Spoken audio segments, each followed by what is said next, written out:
At night, when you work at a gas station, it feels like time is running out. The cold wind from the road, the dim neon lights, and the occasional sound of cars passing by on the highway are all you have to deal with. But that night, that damn night was different from all the others. I was the only night shift employee. I sat inside the small gas station office, idly checking the security cameras. It was a little after midnight, and everything seemed normal. There were no customers, just darkness and the wind dancing through the shadows of the pumps. A few minutes passed before I felt something move in the corner of my vision.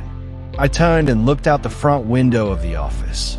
In the yellow glow of the outside lights, I saw a man standing a few meters away, motionless, his eyes staring straight at me. My breath caught in my chest unconsciously. He didn't say anything, didn't move, he just watched. I turned the camera on the monitor to get a better look at him. But it was strange. In the camera image, no one was there. My heart beat faster.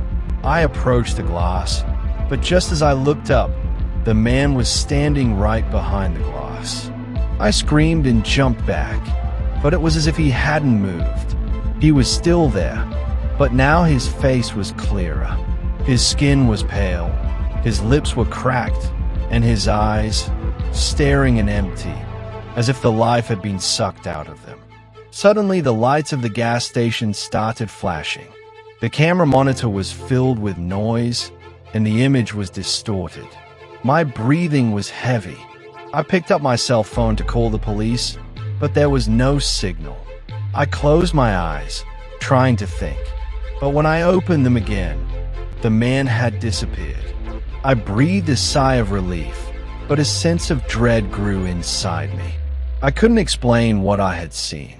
The next morning, when my colleague arrived, I hurriedly told him about the previous night's incident. But he only turned pale and said, "This isn't the first time someone has seen him." I was surprised. He continued, 5 years ago, a night clerk was killed right here. A simple robbery turned into a tragedy, but his body was never found. They just say he's still wandering around. At that moment, I felt a strange chill on the back of my neck. It was as if someone was still watching me through the glass.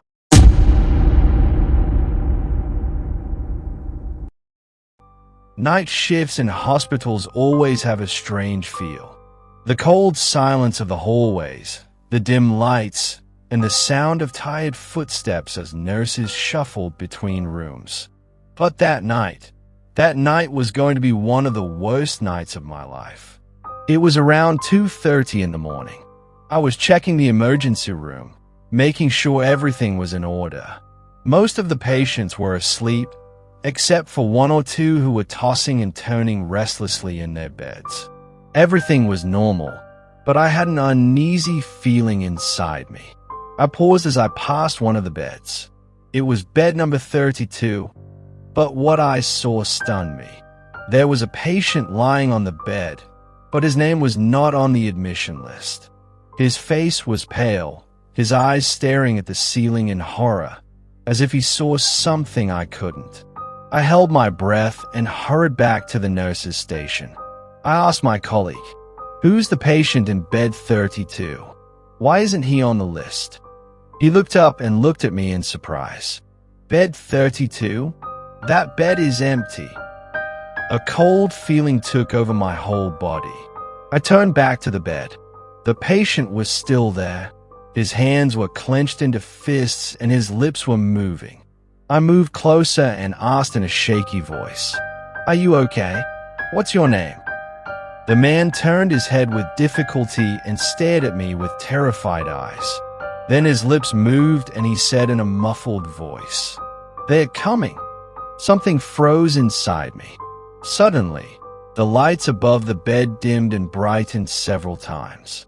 A hissing sound echoed through the hospital speakers. I held my breath and stepped back. But when my eyes fell back on the bed, it was empty. The man had disappeared. My heart was pounding.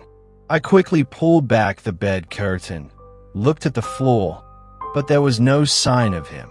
I was so terrified that with shaking hands I opened the patient record folder and began searching. And then, my eyes fell on a name. Patient John Ferguson. Cause of death: cardiac arrest. 5 years ago, in this same bed, number 32. I couldn't breathe anymore. The file fell from my hands and a dry sound echoed in the silence of the hallway. I put my hand over my mouth to keep from screaming. That night, I only saw a shadow of him, but now I'm sure he was still here. Maybe he was still waiting for something. Or maybe they were really coming.